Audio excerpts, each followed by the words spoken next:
And Wes Hampton, how you doing, man? I'm good, man. I'm good. I'm glad to be with you today and to Yes, be sir. your official first guest. I'm quite honored. So thank you. Thank you for taking the risk of interviewing me. Yes, man. I really appreciate you, man. My first official day of meeting you was in Lakeland, in my home state, Oh, yes. which was for those of y'all that don't know, it was a great concert. A lot of fun, laughter. You know, technical difficulties with comedy, but everything was good. You know, Yeah. um, and I got a chance to meet you, Adam Crab, the whole. I never got a chance to meet Bill Gaither because we were all wondering what happened to him. you know, Yeah, Bill's one of those that's you don't there's not many opportunities to meet Bill just because he just turned 90 years old. yeah, And I think ever since COVID happened, they've been very, very protective of him, of just him being out with a lot of people. And plus, again, he's yeah, 90 years old. So by the time the yeah. concert ends, the old man wants to go to bed, and I don't blame him. so And so it's if you crazy. can get a picture or a video with Bill, that's a pretty big deal. Listen, it's crazy because I told them they were like, "How come y'all didn't meet Bill Gaither?" I said, "Well, the same thing you said. You know what I mean?" Yeah, yeah. Yeah. It's just So it's your first time here on the podcast. I just want to get down into everything, man. So where were you born and raised, man? I was born in Memphis, Tennessee. So I was born in the home of Elvis Presley, not at the actual home, but in Memphis, Tennessee, Baptist Hospital right there, downtown Memphis. And I grew up in a small town, a very small town called Brownsville. It was outside of Memphis, closer if you've heard of Jackson, Tennessee, which I is the have. home. Okay, so that was I think where Andrew Jackson was actually from. One of the U.S. presidents was from Jackson, Tennessee. And so that's where I was raised pretty much, Brownsville, Jackson. So I was there until I went to college. And then I went to college here in Nashville at Trevecca Nazarene University. So I was, Tennessee boy, born and raised, even though I did live in Alabama for almost 25 years. But then we moved back to Tennessee about 4 years ago. That's good, man. What was the childhood like, man? Childhood was great. I was the middle of three boys. So there was lots of chaos in our house, as you can imagine, with three brothers. Lots of fighting, lots of arguing, but also tons and tons of fun. My parents were great parents. We were raised in a Christian home. We were in church a lot of the time. I had a great, great youth group and a great church. So my youth pastor was really instrumental because he was also the worship pastor at our church. So a lot of you that don't know this, a lot of the smaller churches, a lot of you probably do know this, but a lot of the smaller churches, one guy will do multiple roles in the church. And that's how it was. He was a music minister. He was also the youth minister. And he really started just investing in me and encouraging me to start singing because he heard and saw a gift in me. And I think through the encouragement of my parents and him, they really encouraged me to really develop and to start honing this gift that God had given me. So I really thank them for where I am today as far as what I'm doing, what I love to do. So very, very thankful to have had such supportive and loving parents for sure. Yes, sir. That is amazing, man. It's good to have those good things happening, man. And I love that for you. So, how how did you get into music, specifically gospel music? How did it come from there? Guide me through, what made you want to become a gospel singer? Because everyone has, aspirations and dreams of what they want to do, but what got you there, man? So a lot of singers, when you ask them, when did you know you wanted to sing?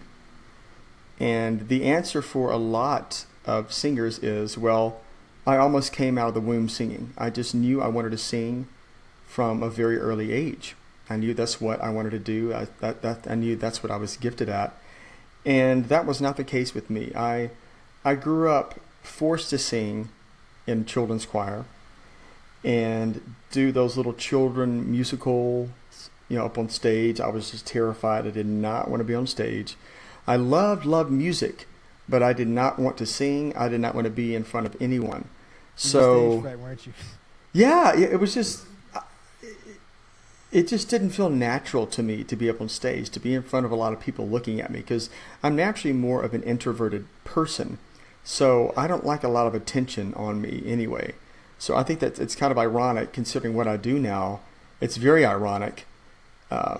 that, again, I am fairly introverted. I don't like attention on me, yet I'm on stage in front of thousands of people, every weekend. So I think God has a sense of humor as well. But Every month. yeah, I feel like when I was a teenager, again, going back to my parents and my youth pastor, they encouraged me to start singing. So that's what I did. And we started, a few buddies of mine, we started a quartet. And we would go around the southeast area and just sing for love offerings. We would go and just do Sunday night concerts. We would sing whenever, wherever. And I started really falling in love with that and becoming more comfortable in front of people. It still wasn't a place where I necessarily loved to be as far as being in front of people. I loved the singing. I loved the music. I loved the harmony, but I didn't really still love being in front of people so much. And I thought to myself, okay, Wes, you're going to have to make a living one day. So what are you going to do to actually earn income? You can't just be a singer. You've got to earn income with a real job, is what I said. So I went to school, to college, to be a doctor. I was a pre-med major. And as I said, I went to Trevecca Nazarene University here in Nashville and met my wife. And I did 2 years of undergrad pre-med here. And then once we were married back in 1998, we moved to Birmingham, Alabama, where my wife is from. And long story short, my third year, we get married, my third year of college, my junior year of college, I'm at UAB, which is the University of Alabama at Birmingham, which is a great school for medicine. If you want to be a doctor, that's a great school to go to. So that's where I went. And I was sitting in the first day of anatomy and physiology class. And I felt the Lord telling me, I don't want you to do this. And I remember sitting there just feeling so uneasy and thinking, it was almost an out-of-body experience for me, thinking, what am I doing here?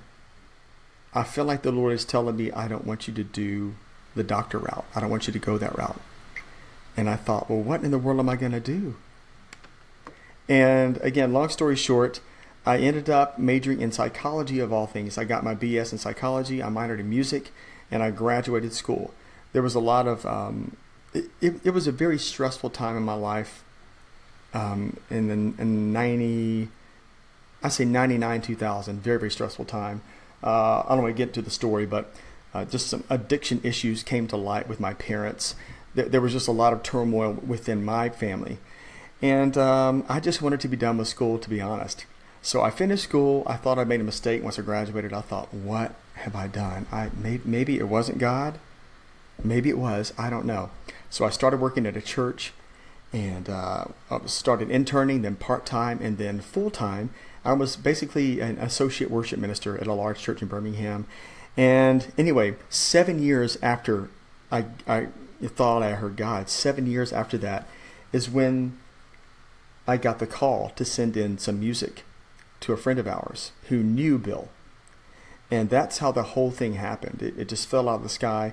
And I was in a season in my life, too, where I wasn't content. I was not content in where God had me. I was wanting to do solo concerts. I was wanting to really kind of get a concert, a ministry going. And that's what I thought I was supposed to do. And God was telling me, no, I don't want you to do that right now. It's not the right time. It's not the right time. So there was a period of years where I was really struggling with that. And to be honest, I was extremely frustrated. I was frustrated at God. I didn't know why he told me to not go the medical route. I thought, I just misheard him. And I remember sitting in my office one morning, and I finally came to a point of contentment. I realized, okay, God, you have me here in this season right now. I know this is not what you have for me ultimately, but I'm going to learn to be content in where you have me right now. And as soon as I got to that point in my life, that's when I got the call to send in some stuff. That week, it was crazy. And anyway, we got some music to our friend named Karen. She got it to one of Bill Gaither's daughters, Suzanne. Karen and Suzanne were best friends. And then that started the ball rolling. I sent some stuff off, FedExed it to her. Didn't think much of it because I thought, I'm not going to even get to audition.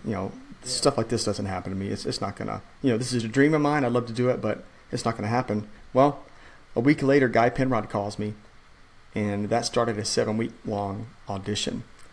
And then I was just about to ask about that too. Yes. So the very end of that audition of 7 weeks of me going back and forth to Nashville, recording stuff in the studio, meeting them in person, singing in person, all this. At the very end of that was the final Billy Graham crusade in New York City. It was Billy Graham's very last one, and we sang at that. That was my last audition. Is that the one where you were doing it's a song called "I Pledge"? What's it called? I Pledge My Allegiance. Yes. That one. Yeah.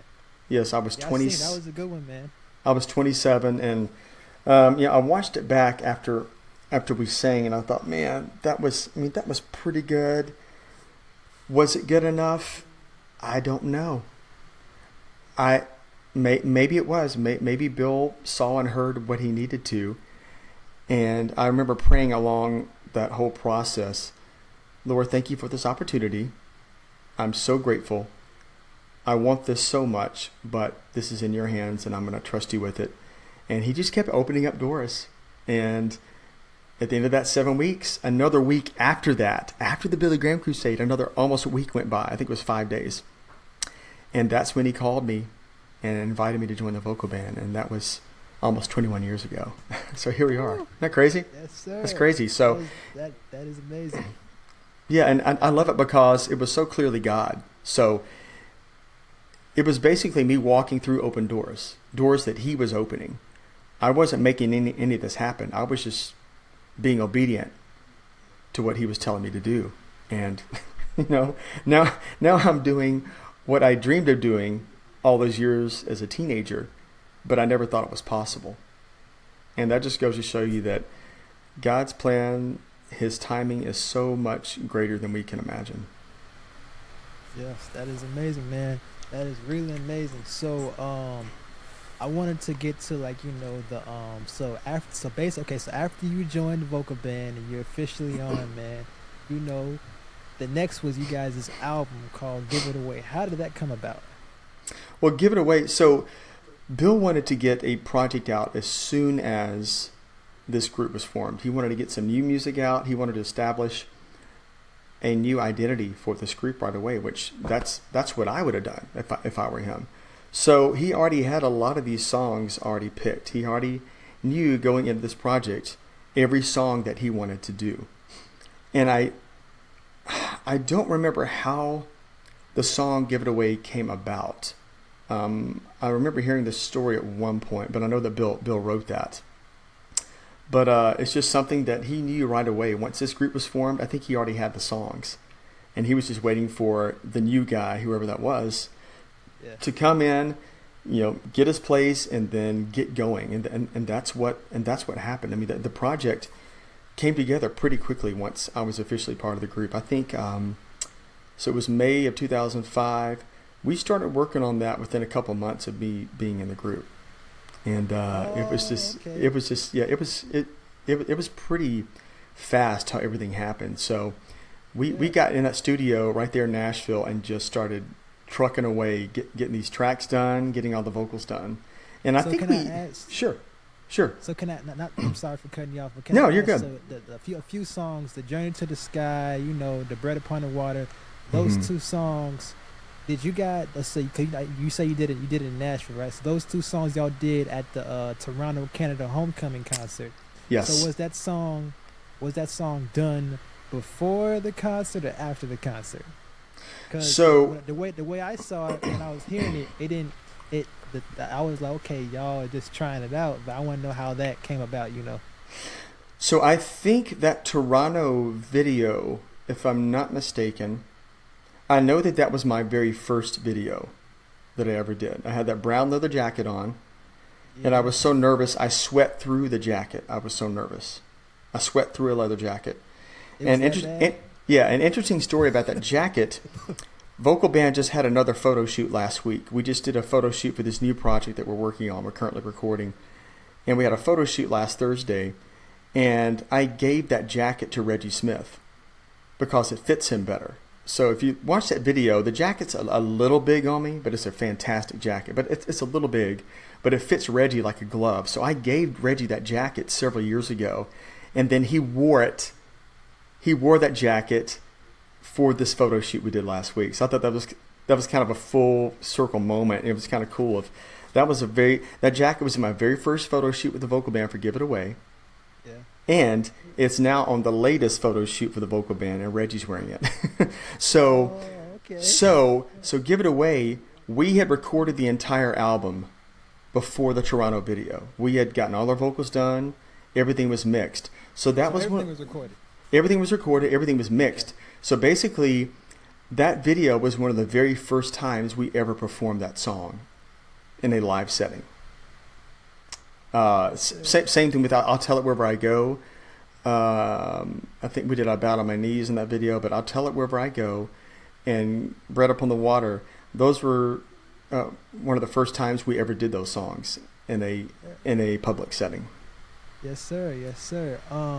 To go on further, the other group that I love dearly, we just talked about before this podcast, Ernie Haas and his group. Mm-hmm. So, for the song "Give It Away," which is a classical song, for everyone to hear. How was Bill Gaither and Ernie Haas? How were those two guys able to come up with this idea to have Ernie Haas come in the middle of the song with his group and sing with you guys? If I'm not mistaken, that was Bill's idea. And once Bill mentioned it to Ernie, Ernie said, I'm in. You just tell us what you want us to do, when you want us to do it, and it will be done. So that's how that happened. Bill just thought... That was perfect timing. Yeah, it was so fun. I think Bill was just kind of wanting to shake things up a little bit. It had never been done, and Bill, as you know, he just loves harmony. He loves quartets. And I think in Bill's mind, he was thinking, well, the only thing that better than one quartet is two quartets. Let's just do some stuff together.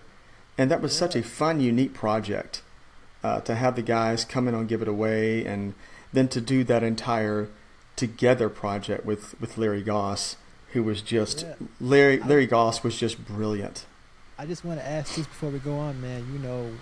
Because we already talked about behind camera, but what is it like, for the audience to hear this? What is it like when working with Ernie Haas and Signature Sound in early 2000s? Because from all the comments on YouTube and Instagram and so forth, these were the best. Y'all two were the best quartet group that people that I know of have seen forever. You know what I mean? So Oh man, what was that like working with him?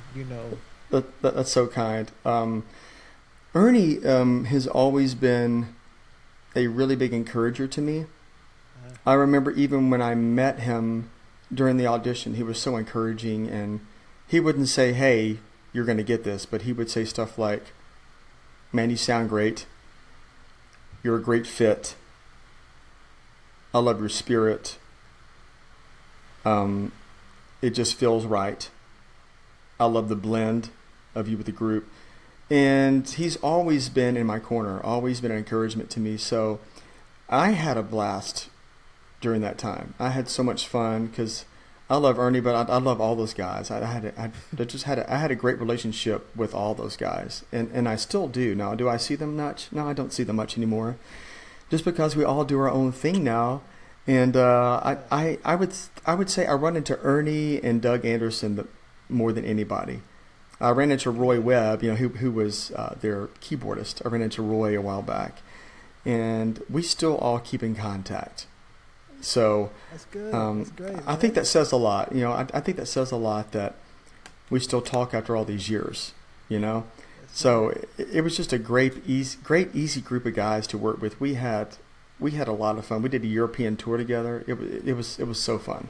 It was so fun. Yes, sir. I was gonna ask. Yeah, man, that's a wonderful. I loved how you two were able to come together and make this work because I've been a fan of you and him and the entire eight guys of all time.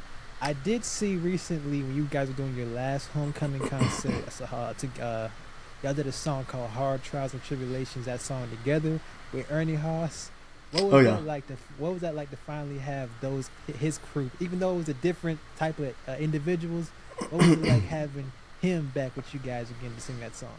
Oh, it was so much fun, and it was definitely kind of a deja vu moment for me because I remember doing that years and years ago. I remember the Cathedrals doing that. Now, I don't think that we actually ever did that song with Signature Sound. We never did Hard Trials Will Soon Be Over. That was more of a Cathedrals, but it was still surreal just to have Ernie and the guys back on that, all singing together, and it really it took me back 18, 17 years ago when Yeah. all this stuff happened. It was just kind of again another one of those full circle moments of who would have thought that almost 20 at the time, almost 20 years ago, all of this started with these guys right here. Having Marshall, of course, what we did, that latest video we did, Bread Up on the Water, and it was great to Which have was to have Marsh. amazing. Yeah, it was so Yeah. fun to have Marsh So there.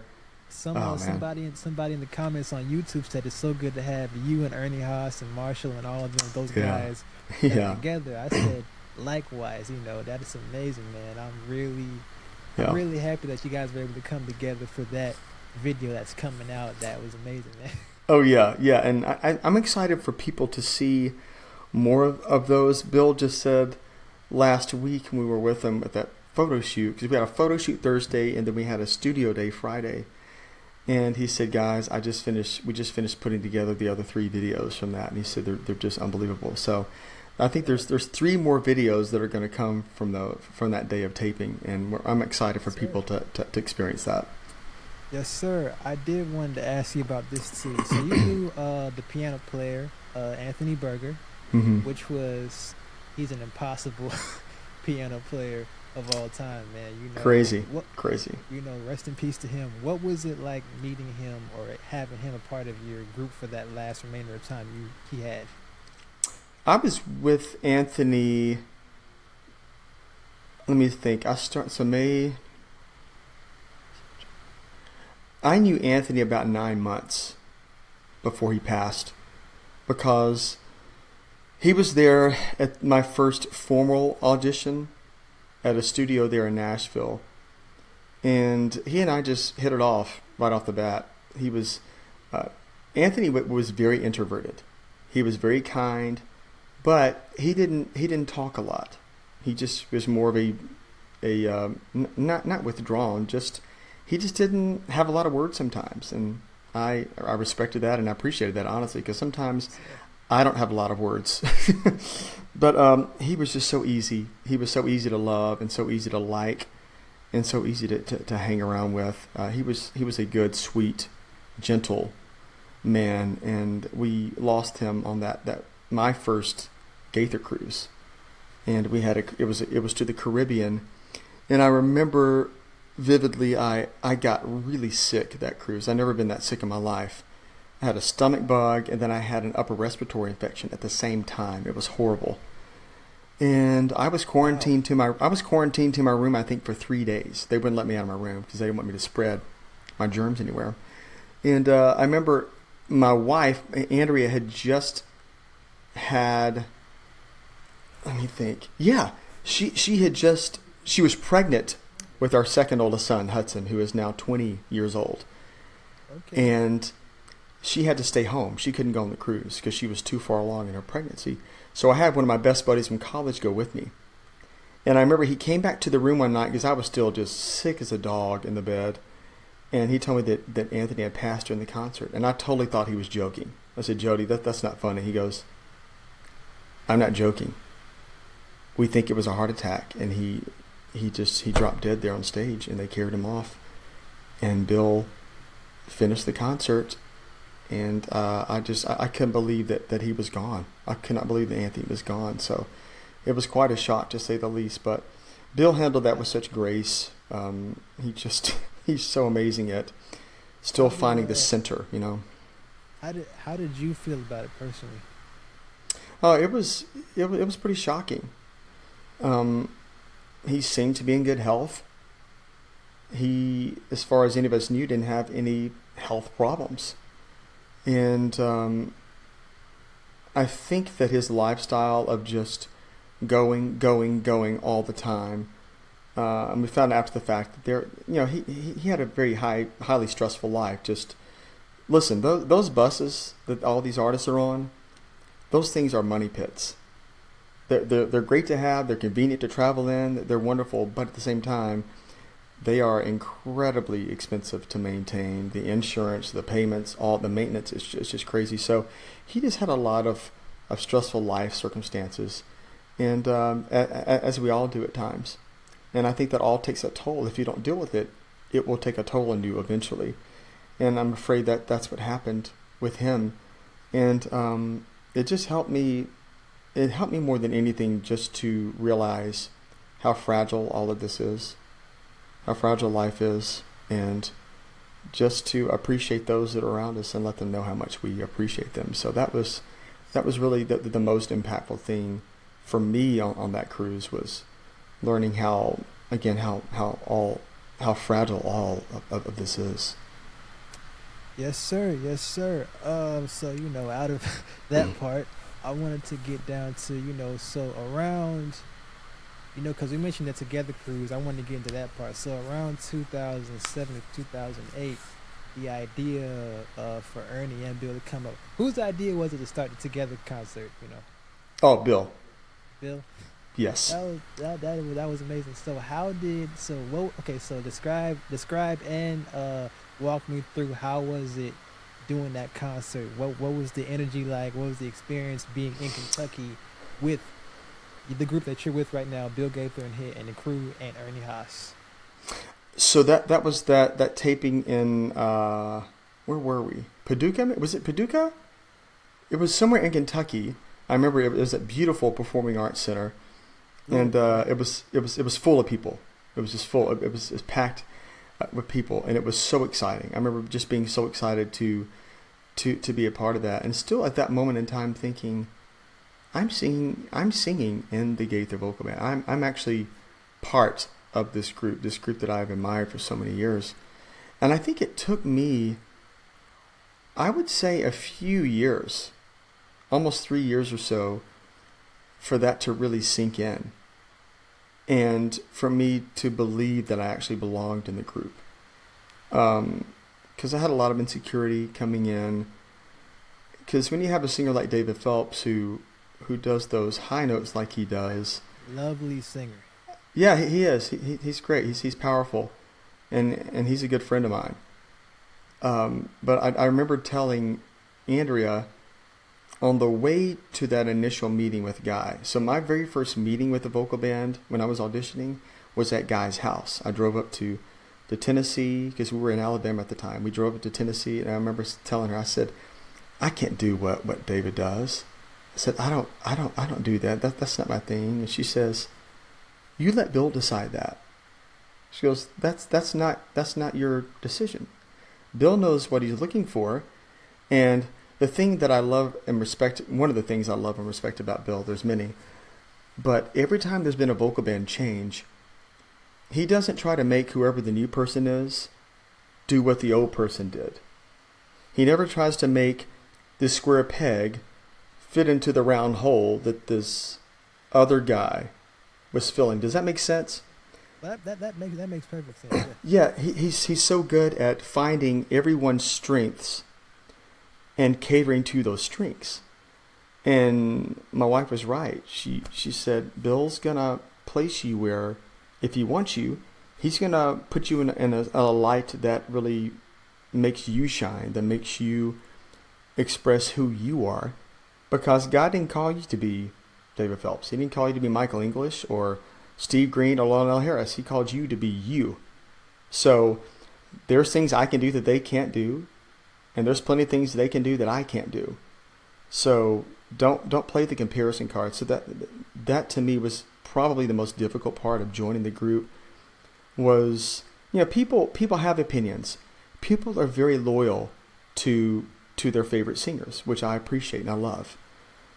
But I think also some people don't think about, okay, let's try to think about how this new guy feels walking into this position, and let's try to be positive. Let's stop comparing and saying, well, I don't like you as much as him because, Yeah. la-ti-da. And I think that took a while for me to convince, especially David's fans, that, hey, I'm not here to replace David. I can't do what he does. I'm here to do what I do. I'm a fan of him too. I love him. But God has called me to be me. God's not called me to be anyone but me. So that really helped me in that whole process. But again, it took me almost 3 years to really realize that. Yes, sir. That's good, man. I'm glad that you had a great time at that tour, tour in Kentucky with all those guys. It was a really, from what I saw, a really amazing experience to watch.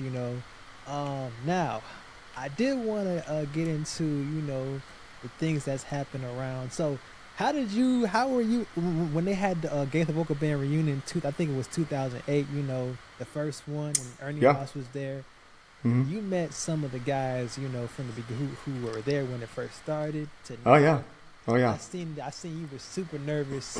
What was it like meeting Larnell Harris and every single guy around there, man?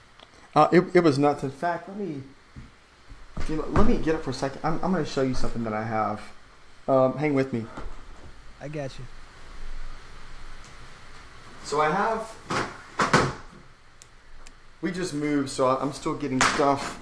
Yeah. I'm still getting stuff on my office walls and in the studio. But this is something that I wanted to have on the walls of my studio. And I got a. Is this the wrong? I'm trying to put my earbud in the wrong ear. So this is what I took around the day of. When I was there at the Gaither Studios, I got a piece of cardstock. And you probably saw in the video me doing this, but this is from that video. This is the actual piece of paper. But this is the. That was This the is one the. that you had all them right. This is a cardstock that I had everyone sign. And then my wife went and got it framed, and then we have a picture of all the guys from that day. Nice. And then Bill signed the picture. Wes, thanks for being a part.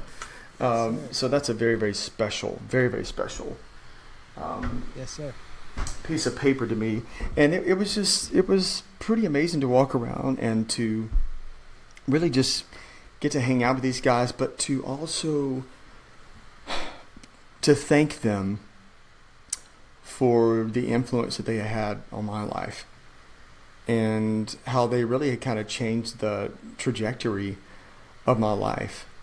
And that it was a powerful day for me. It was an emotional day for me because I was just so overwhelmed and thankful that God had allowed me to do this, had allowed me to be a part of something so great and a part of this legacy. So it was surreal, it was rewarding, it was exciting, it was exhausting. It was really satisfying getting to be a part of that day. And I can honestly say, had I not even sung a note, I would have been just as happy just to be there and to experience all those icons being in one room together and making music. It was unreal. Yes, sir. Yes, sir. So, around I don't know if it was 2008 or 2009, if you want to correct me, but around that time, Guy Penrod and Marshall Hall had left the group one by one, right? Mm-hmm. And it was time for a change. So I noticed you guys had a 5 instead of 4. It got to 5, right? And whose idea was this to bring up to have a 5 quartet group together, which was you, Michael English, David Phelps at the time, Mark Lowry, and Bill Gaither himself. How'd that come about? It was Bill. Yeah, Bill. it was Bill's idea. Pretty much everything is Bill. He's always thinking. And I think his thinking was this. When you have a singer as great as Marshall Hall leave the group, when you have a voice like Guy, a presence like Guy, when someone like that leaves a really big hole in the group. And he realized, I've got to do something big here to fill that hole, especially the hole that Guy Yep. left physically. He was such a presence. So he just decided, hey, I'm gonna see if David will come back, and then if I can get Mark to come back, I know that Michael will come along as well, because Michael and Mark were end up being some of the best of friends. So that's exactly what happened. He just he called the guys and said, hey, would you come back? And I was just thankful that he kept me, and because I remember him calling me and say, this is what I'm doing, and I just want to assure you that you still have a place in the group. All is good. So I was not stressed out about that at all. And again, it was another chapter in the vocal band story that I got to be a part of. So that's really how it happened. It was Bill's idea. Yes, sir. Yes, sir. So around that time, right? Y'all did the I think it was called Reunited, right? Reunited. And what was that experience like doing that album? Reunited album. Great songs. You had I'm Free. Was David Phelps in that song? The song called I'm Free? Because when I was listening to it, I didn't hear his voice, I think. He was, gosh, it's been forever since I've listened to any of that, but I think he was part of the harmonies. I think, and that's when Bill first started doing, since he had two tenors in the group instead of just one. That's when he started kind of putting us to certain songs, depending on the voicing, depending on the sound that he wanted. Because that's a question that we always get is, well, how do you know who sings what on what song? Since you have two tenors, you both can't be singing first tenor on the same song, and that is true. So basically, Bill would just say, this is the kind of sound I want, Wes, I want you on tenor on the song, and David, you go to lead, or David, you go to baritone. And that's exactly what we did. So I'd be on tenor one song, on lead one song, on baritone one song, and that was the first time we did that, was on that Reunited album. So it was very exciting to record a lot of these kind of Gaither, these vocal band kind of classics was on Reunited. Bill just kind of wanted to establish, hey, this is a new group. We're going to redo some of these classic songs with this new group.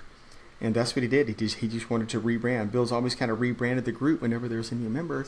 He rebrands it, and people love it. And that's what he did with that group. He said, hey, this is the new group, and this is how we're going to do these songs now. So it was a fun and very interesting process too. Yes, sir. My next question for you too is what exactly happened to Michael English? Because I know he was gone for I think it was a health issue with his voice or something.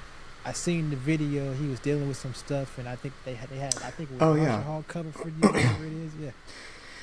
Yeah, so that was during that, was it that Giving Thanks video or Count Your Blessings video, I think. He still was not in great voice. He was having a lot of issues with his back and with his neck, a lot of pain. So they had to go in, if I'm correct, they had to go in through his throat, through his neck, and move some stuff around to operate. And the doctor said, now listen, when I go in here, you could experience some issues with your voice, for temporary issues with your voice. It's going to be frustrating. It will come back in time, but you might not have notes for a while. And Michael knew he had to get the surgery done. So that's what happened with that, was he was still in recovery from that neck surgery that he had to have. And thankfully, we have people like Marsh come in, Jason Crabb would come in. We would have other singers. At the time, I think Reggie Smith came in sometimes to help. So Bill was just creative in getting the right voices to cover for that while he was recovering. So and thank God he did recover. Yeah. Speaking of the recovery, when y'all did that Thanksgiving homecoming concert, you, David Phelps, Bill Gaither himself, and Michael English did this song called "You Are My All in All." Mm-hmm. And what y'all did in the other album that y'all did, Highly Favored.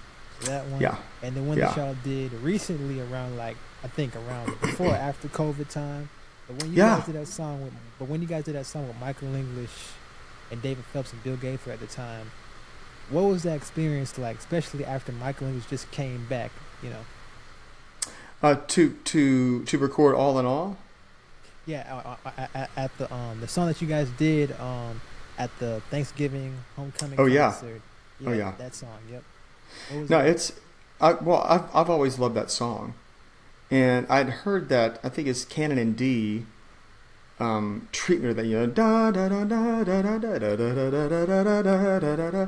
I'd heard that before and thought, gosh, that is such a beautiful arrangement of that song. So I was really excited to do that, and again, it was just a thrill for me to get to be part of that. I mean, to sing with two vocal legends like that on one song, um, it was just amazing. It really was. I mean, it's really that simple. It was just awesome. It was awesome and exciting. I'm loving this, man. So, okay, so I don't know what year this happened, but around I think 2015 or whatever it is, you know, I think it was 2014. You know, Mark left. You Mm-hmm. know, Michael English left. So it's down to you and David. So Mm-hmm. they bring in Michael Todd, and they bring in they bring in Adam Crab from the Crab family. Yes. How did that whole arrangement come together? Because that group did some good things, you know. Oh yeah. It was a great group. I remember us auditioning Adam, and I think Bill and I and David pretty much knew from the start that that's who we wanted. We just had a feeling. I remember we brought in some other people to audition. I remember, well, I don't want to disclose names, but there were some well-known names that came in to audition that a lot of people know that are great singers. But sometimes a great singer doesn't mean it's going to be a great fit. It doesn't mean it's the right fit. And we just knew with Adam, he was just the right fit. We loved his spirit, we loved the sound, we loved the energy that he brought, and we knew that he could do the job. And when he was auditioning, he was not in good voice. He was just having some vocal trouble, and he kept apologizing. We said, Adam, don't worry about it. You will get through this, which he did, and we believe you're the guy for the job. So we went out one weekend, did some concerts, and we knew right away, yeah, he's the right choice. And then Todd came along shortly after that. We looked at some other singers as well for a baritone, and we looked at one very well known artist and singer songwriter as a candidate for the baritone position. It was between him and Todd, and there was just something about Todd. Bill just said, I just feel like the character in his voice, his look, his personality, the whole package. He said it just feels right with Todd. I said, well, Bill, this is your group. You need to make that decision. I've given you my opinion, but it's obviously your decision. And he picked Todd, and that was the right decision. And this current group has been together for 12 years. This current group with Reggie and Todd and Adam and Bill and me has been together 12 years. It's the longest continual running vocal band that this ever been. I was just about to get to that too, man. You know, because after David left, you know, I was like, okay, David's leaving. You know, now we got Reggie. You know, who I got a chance to meet. You know, meeting all four of you guys was incredible. You know, I did want to get down to, man. You know, as work when it comes to working with Adam, Todd, and Reggie. You know, for the past 12 years of this new era of the vocal band. How do you feel about it, man? Personally, working with these guys, you know, and the It, changes. it couldn't be easier to work with these guys. They are they're just so non-assuming. There's no ego there. There's no arguing. There's no drama. Um, they're just sweet guys who enjoy what they do, and they enjoy being together. And it feels like, as far as a team goes, It doesn't get better than this group. We are truly a team. There's not a night that goes by that we're not rooting one another on.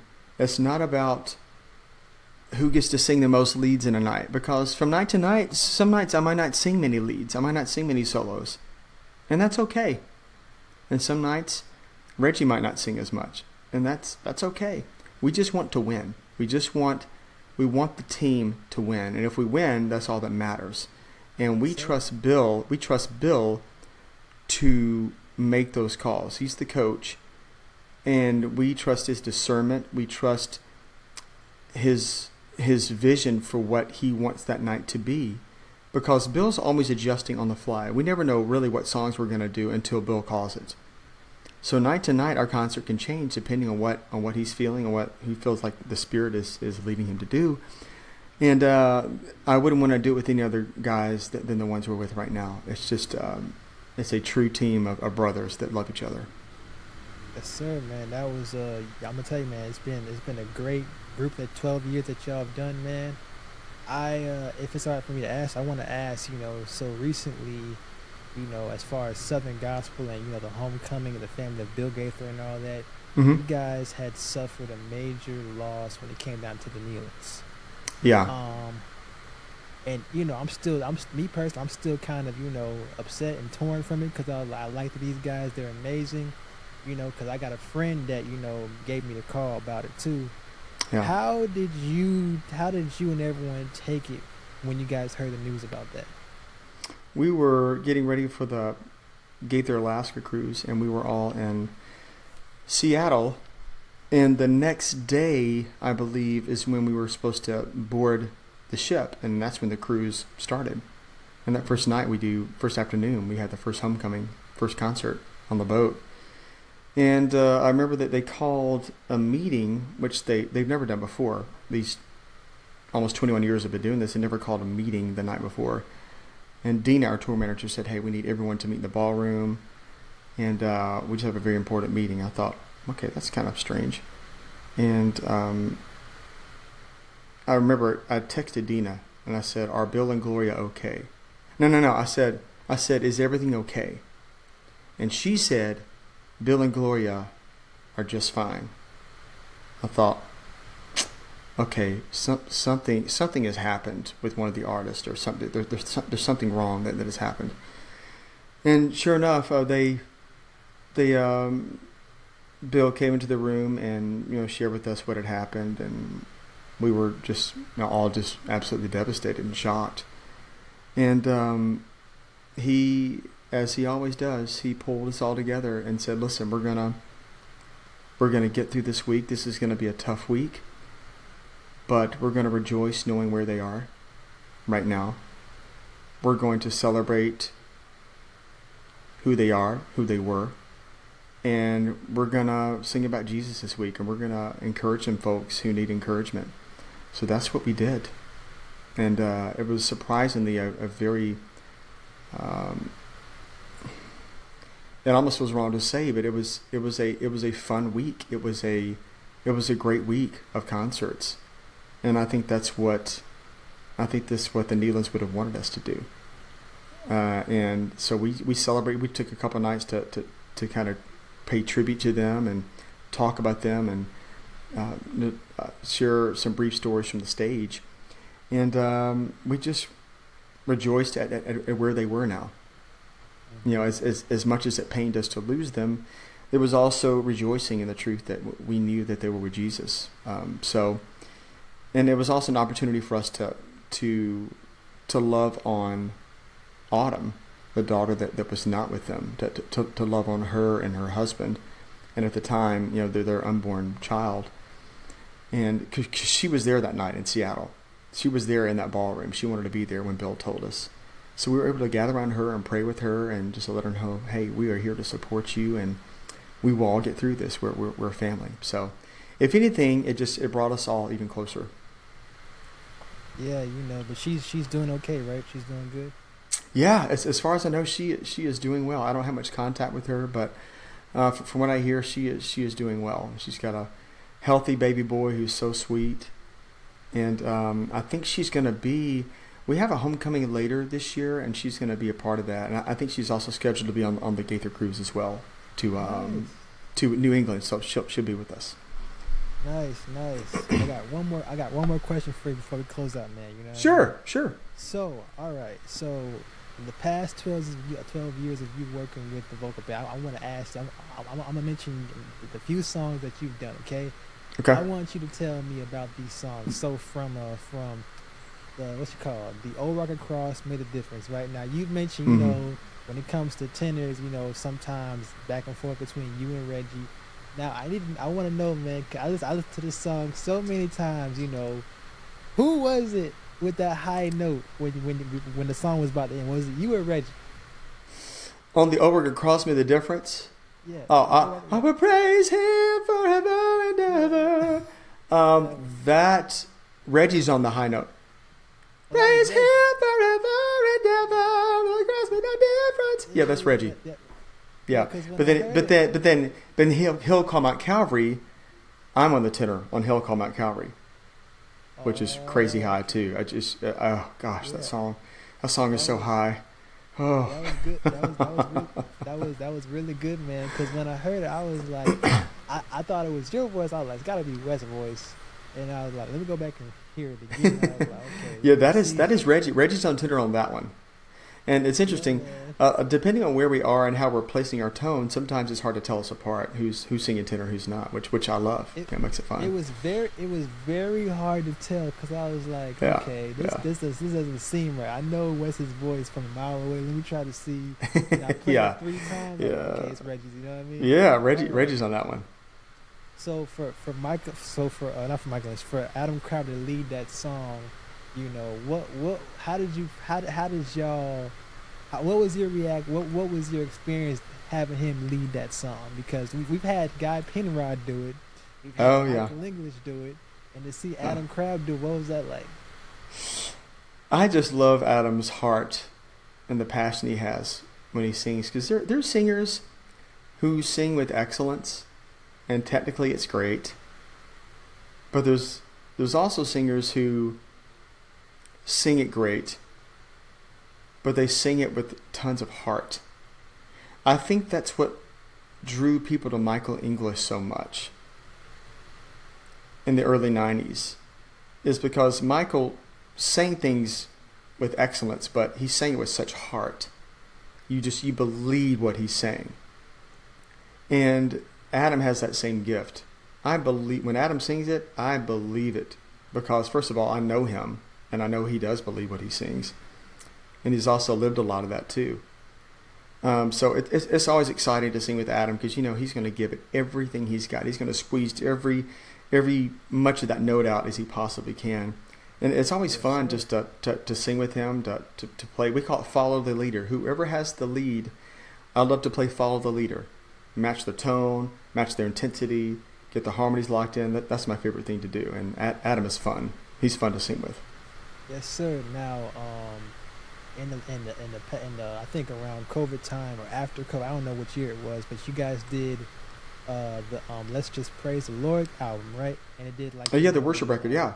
You guys had 10,000 Reasons, you know, what's it called? 10,000 Reasons, Revelation song, Waymaker. You know, you guys did You Are My All in All. I'll have to admit, I gotta give you guys this props. That was the best. One of the best albums y'all did, man. It was very, Thank you. Very, you know, emotional, very intense, very, you know, hardcore. You know, some people who've never listened to you guys, they're starting to grow on you now. You know what I mean? Yeah. To grow on them now. You know what I mean? You know, so they're like, you know, it's really good. I got a friend who loves the song. You know, he's like, I like this song. You know, so yeah, man, that was. Well, yeah, they hear the worship thing. They thought, I thought they just sang old people music. You know, so. To me, I'm really proud of that worship album. I think that turned out great. I love the overall sound of it. Gordon Moat, who helped produce that, he outdid himself, which he always outdoes himself on anything that we do. He's outdoing himself right now on this new project that we're working on, and he's able to put together, combine things in a way that I've never seen anyone do. He is just amazing at what he does, and he did an amazing job with that album, putting it all together. Yes, sir, man. That was one of my favorite albums of all time, man. Cause me being 24, I'm gonna just say this: me being 24 years old and being the youngest, everyone would be like, "How? Why are you listening to them? These are old songs they're singing." And I keep telling them, I'm like, "Well, y'all don't understand." Now, especially at the concert I was in Lakeland to see you guys, I seen got people my age, people 2 years older than me, maybe 12 years, Oh yeah. coming to see you guys. And I'm like, it's more than just old folks, you know what I mean? It's really, Yes. so I'm really thankful that you guys made an impact, not just to me, but to everybody else, man. And the ones who don't listen to you guys, you're starting to grow on them now, you know what I mean? And Well, I thank you. really Thank want you to for saying say, I that. really Thank want you. to appreciate you for that, man. We're gonna play a few little games here, okay? Right? Okay. So, what is your favorite food to eat? Oh, oh, God, that's tough. Anything, whether it be like I have a big sweet tooth, so I love desserts. My favorite type of dessert, I would probably say, is just a really great cookie, and it's not really any particular kind. Just a great chocolate chip cookie. It's hard to beat. A great snickerdoodle is great. I love great sugar cookie. Um, I really love pizza that is done extremely well. That's one of the things that I love to make myself. I love to, make my own dough and slow ferment it in the refrigerator over a few days, and I love that whole process. So I love, man, I love great Italian, like scratch made Italian food, and I love great Mexican food. Man, can I ask you about the pizza part? When it comes to pizza, because I love pizza, so I'm a big. I'll tell you something. After this interview, I'm going home to give me some pizza immediately. You know what I mean? Because I'm a big fan of pizza. oh, me too. As far as pizza, let's get to some other stuff. What's your favorite restaurant? Because Ooh. you say you're from Nashville, right? So what's your favorite restaurant in Nashville? Okay, so there are a couple of really great Mexican places. There's one in downtown Nashville called Superica. Superica is what it's called. So if you're ever in Nashville, go. It's in the part of downtown Nashville called the Gulch. Mm-hmm. It's called Superica. Mm-hmm. I think it's excellent Mexican food. They make everything from scratch. It's fantastic. There's another great Mexican place called Papacitos, which they don't have in Nashville, but it's mainly a Texas. Papacitos Cantina is fantastic. Italian. I'm trying to think of Italian places in Nashville.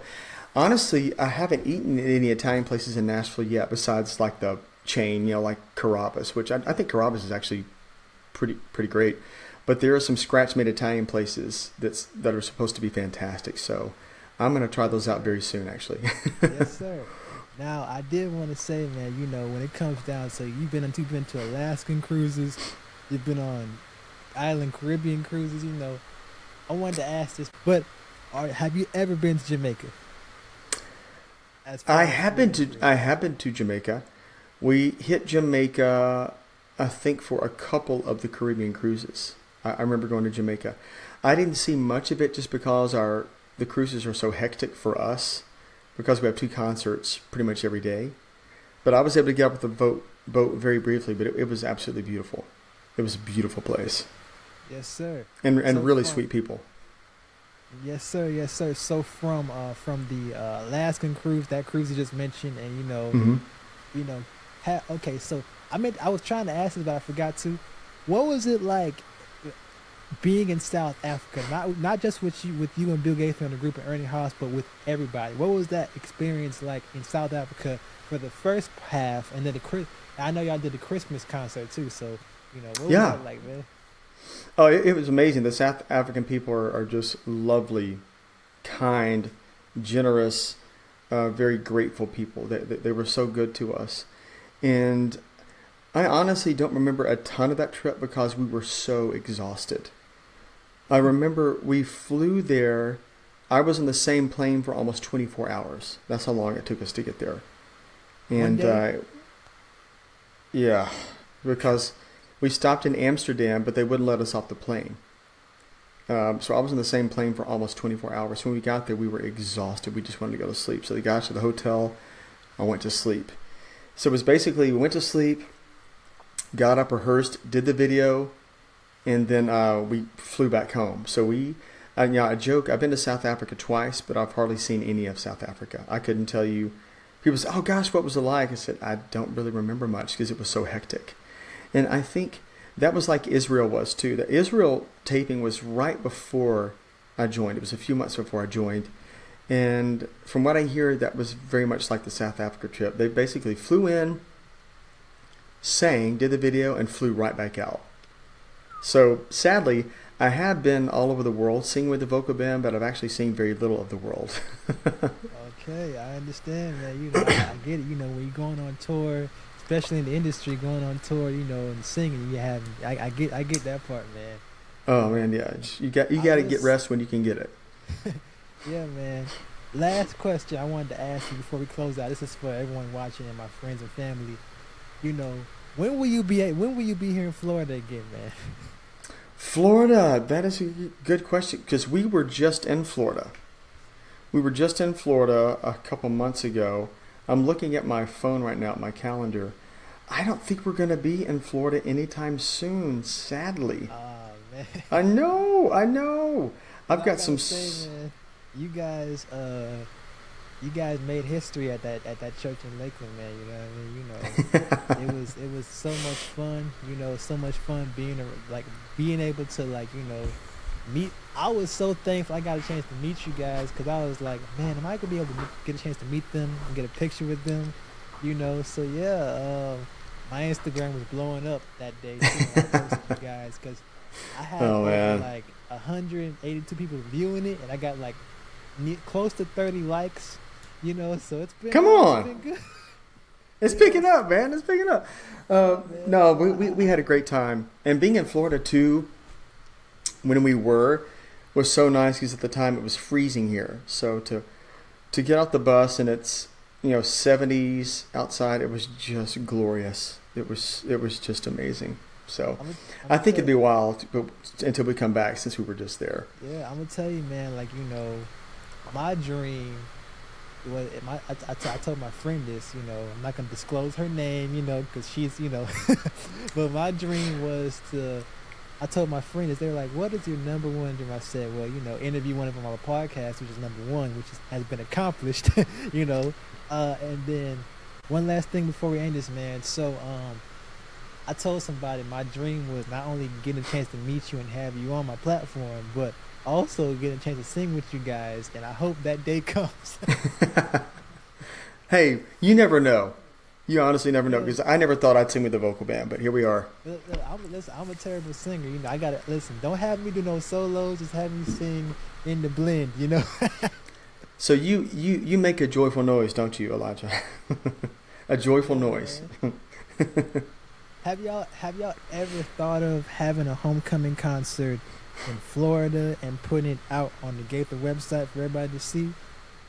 I don't know. I'm sure they have. I think there has been a place where Bill has not thought of doing a video there. He's always thinking. So I think anything is still possible. I mean, the guy is 90 years old, still doing this. So I think anything is possible at this point. I gotta say, I gotta say, man, he is a legend. To see him doing what he did from the 60s, 70s, 80s, starting out the vocal band and doing the homecoming stuff in the 90s all the way to now, I gotta say that's a huge accomplishment, man. To win, if I'm correct, nearly almost 50-something Dove Awards and Grammys and stuff, So. Oh yeah. And you are a part of that, so I got to give a huge shout out to you for letting God use you to join the vocal band, man. It's been amazing. Because if it wasn't for that, I would have never met you and Adam Crab and Todd and Reggie and all that. It was a great experience, man. I'm so glad. Thank you. Yeah. Well, we have reached the time that we have. It's been a pleasure having you on my podcast. Likewise, it's been fun. I got so much love for you, man. Hope everything goes, man. Talk to you soon, Thank you. Boy. Thank you, Elijah. Have a good one. Thank you for having me. God bless you, brother. Thank you.